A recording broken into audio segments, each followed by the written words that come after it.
অত্যন্ত অল্প সময়ের মধ্যে এই তথ্যটা উদ্ঘাটিত করতে সক্ষম হয়েছি।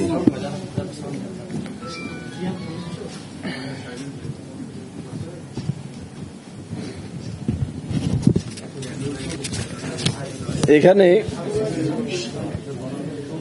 গণপতি চক্রবর্তী স্যার ছিলেন একটা সম্মানিত লোক। উনার ফ্যামিলি ছিল, কারোর সাথে কোনো কলহ বিবাদ কিছু ছিল না। তো পার্শ্ববর্তী যে বাসাটা উনি এখানে বাড়ি করেছেন, পার্শ্ববর্তী বাসার উপর দিয়ে দুজন খুনি, তাদের নাম মুগ্ধ দাস, আরেকজনের নাম সিদ্ধার্থ। মুগ্ধ দাস এবং সিদ্ধার্থ পাশের বিল্ডিং এর উপর দিয়ে ওনাদের ছাদে আসে। ছাদে এসে, এটা বৃহস্পতিবার দিবাগত শেষ রাতে, তারা দুজন সম্পর্কে মামাতো ভাই।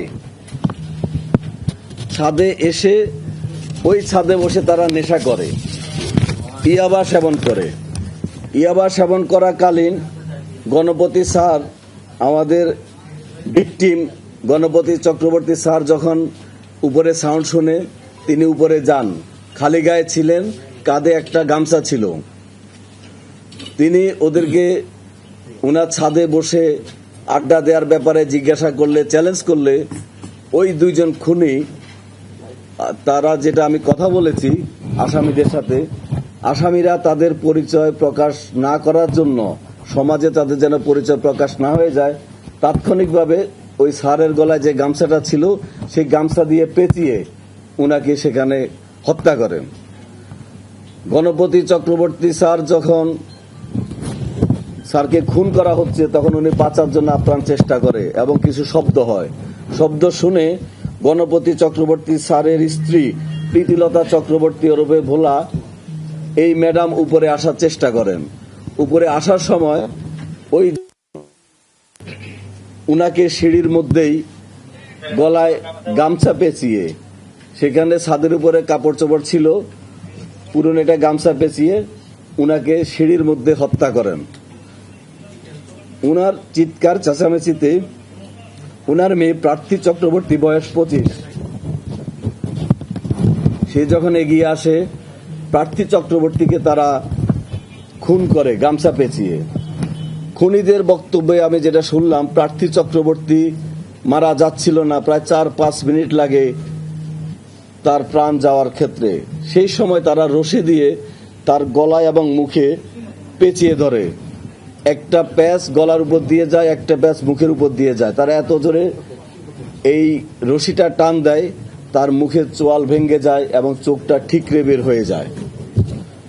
উনাকে মারার পরে খুনিদ্বয় চিন্তা করলো এই নিচে যায়। নিচে যাওয়ার পরে ছোট ছেলেটা, যার কথা বললে আমি আবেগপ্রবণ হয়ে যাই,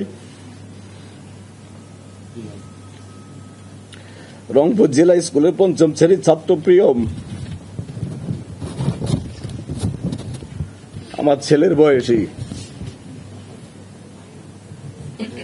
সেই প্রিয়মকে তারা গলায় কাপড় পেঁচিয়ে হত্যা করে এবং এক পর্যায়ে একটা বালিশ চাপা দিয়ে হত্যা করে। হত্যা করার পরে সকাল হয়ে যায়। এরপরে তারা ওই বাসায়, ছোট ছেলেটা যে রুমে ছিল সেই রুমের বাথরুমে গোসল করে। প্রথমে সিদ্ধার্থ গোসল করে, সিদ্ধার্থ বের হওয়ার পরে মুগ্ধ গোসল করে। গোসল করার পরে তাদের ডাইনিং টেবিলে বসে তারা খেজুর খায়। সেখানে একটা বইমে খেজুর ছিল।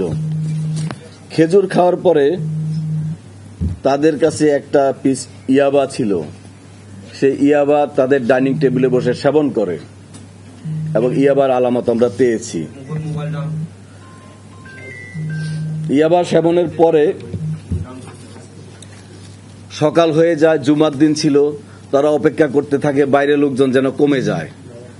যখন জুমার নামাজের সময় হয়, তখন তারা, মুসল্লিরা নামাজে ব্যস্ত ছিল, রাস্তাঘাট ফাঁকা ছিল, দুইজন বাসার থেকে বের হয়ে সাথে লুট করে নিয়ে যায়। এর মধ্যে সিদ্ধার্থ, সে একটা স্বর্ণের দোকানের কারিগর, পিকে পাল জুয়েলার্সে 8 বছর যাবৎ স্বর্ণের কাজ করে। কাজে সে কোনটা স্বর্ণ কোনটা ইমিটেশন সে চিনে, এবং একটা চুড়ি সে আগুন দিয়ে পরীক্ষা করে। আমরা যখন কালকে আলামতটা পেলাম যে একটা চুড়িকে স্বর্ণের চুড়ি কিনা পরীক্ষা করার জন্য আগুন দিয়ে টেস্ট করা হয়েছিল, তখন আমরা অনুমান করেছিলাম স্বর্ণের কাজে অভিজ্ঞ হয়তো কেউ থাকতে পারে। আমাদের সেই অনুমানটা সঠিক হয়। সিদ্ধার্থ